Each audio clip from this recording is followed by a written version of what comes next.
There are a couple elements that we consider before picking. With Chardonnay, it's a little easier that we're usually looking for a certain amount of bricks.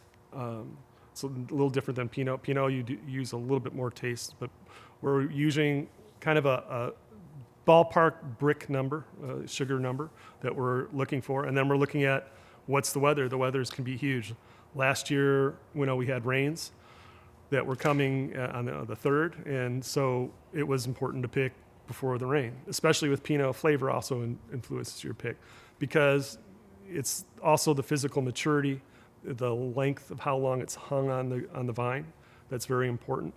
If you have a real cool year, it can hang on the vine a lot longer and still be getting at the same level of sugar because heat kind of drives up the sugar. And so you can get a little bit more complexity and a little bit more interesting flavors if it spends that extra 2 weeks on the vine to achieve the same level of sugar. Of course, if it gets really hot and you have that sugar going through the roof, that's something to worry about because you might not have the physical maturity, but you got to get it off because it's just, you're getting too much sugar, and that sugar translates to alcohol, and you can't go too far. There is a point of no return in there.